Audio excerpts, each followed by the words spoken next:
Hey, it's Truck and Tank Yanker. I wanted to tell you a story real quick about the co-driver you couldn't wake up. I thought he was dead. Stay tuned. Breaker, this is the Truck and Tanker Yanker. I'm 10-8 with my 10 in the wind. My heaters are glowing, my manners are showing. Wind her up, let her go, come on. I'm your travel agent with a story to tell. Let's go for a ride.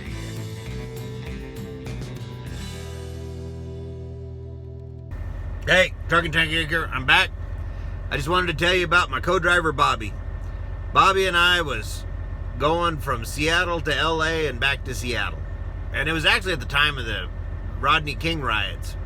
And anyway, Bobby and I was running team together. And it was Bobby's turn to drive. And I could not wake him up.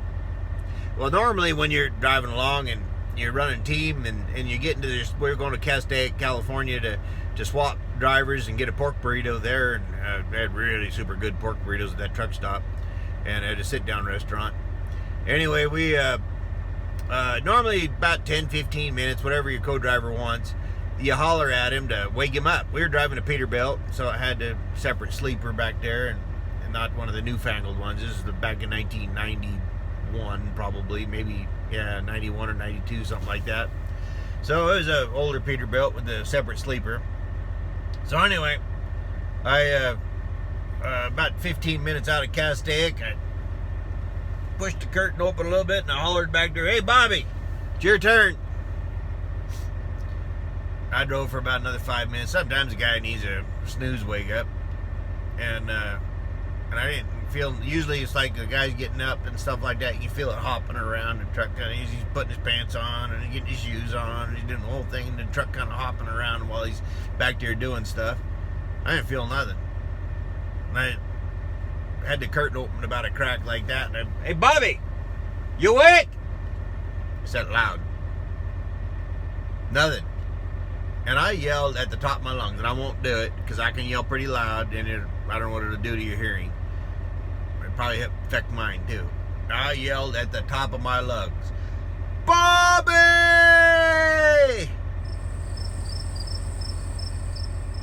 Nothing. What's up with this guy? Well, I got two air horns right on top of my cab, just like this. Normally you wouldn't do this to wake up your co-driver. It's just not funny. I grabbed the chain, was over here. Grabbed the chain.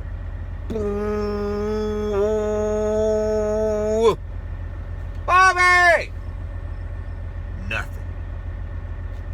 You gotta be kidding me. I went boom, boom, boom, boom. I went like that. And screamed out there in the back. Nothing. I finally got the Castaic. Pulled into the truck stop. Got my spot. I opened the curtain full wide, shined light on there. Couldn't even see him. He was underneath the cover somewhere, and he had quite a mop of hair on top of his head, and I couldn't even see the mop of hair, and he was underneath there somewhere. And I turned around in my seat with the curtain wide open, the sun shining in through the thing, and I yelled, "Bobby!" right into the sleeper. Didn't even move. I'm like, then I was like, is he dead? Maybe he's dead. Oof. I thought, well, before I feel if he's cold or not, I'll try something different. So anyway, I went out to the side door. On the driver's side, Peterbilts on the sleeper have a door that goes from the side box on the bottom, underneath the sleeper, underneath the bunk, the bed, and it goes all the way to the top, so you can stick your stuff in through the sleeper door into the sleeper, and that's right where his head was going to be. So I opened the sleeper door from the outside, and all I see is the very top of his head with just this tousle of kind of blonde reddish hair sticking out of the cover there, almost like it was something growing out from underneath the cover. And I yelled directly at the top of his head, "Bobby!" Nothing. I got a little scared, so I thought, I'll slam the sleeper door on his head.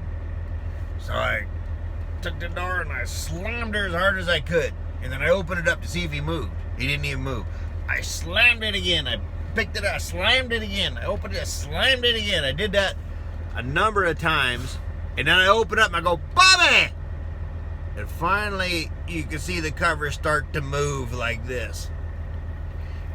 And then the hair disappeared, and one bloodshot eye stuck out of the covers.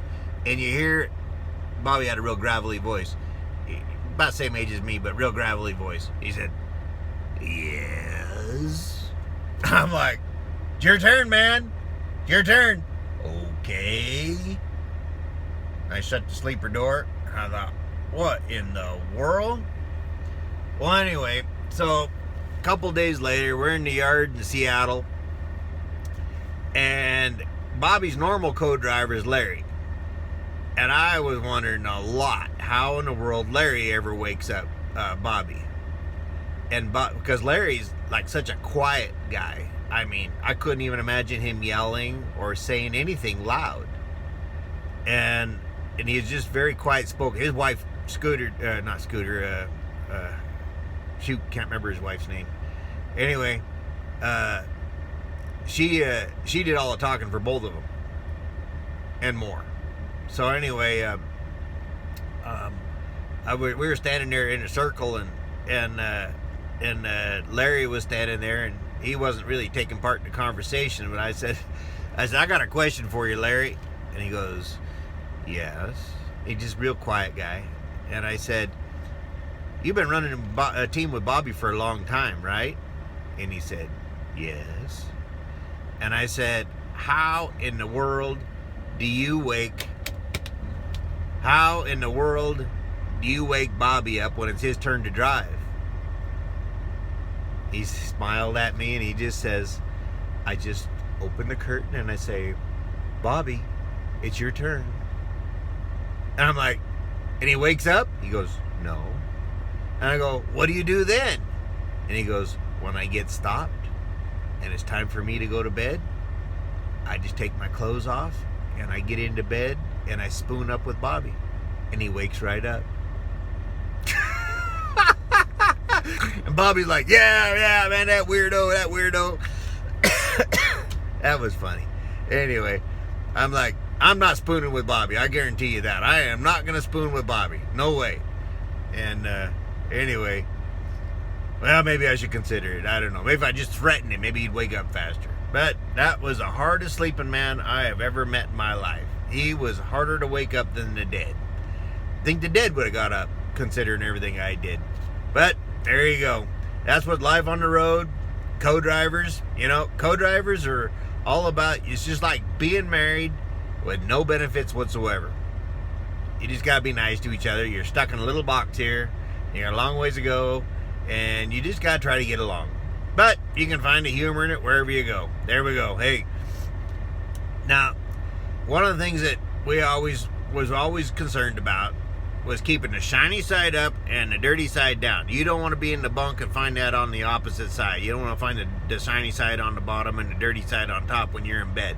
That's another story I could tell you. Look beyond your hood ornament and don't be a bumper sticker, right? It's not professional. Alright. Subscribe, give us a thumbs up, ring the bell. We're the Truck and Tanker here. We gone.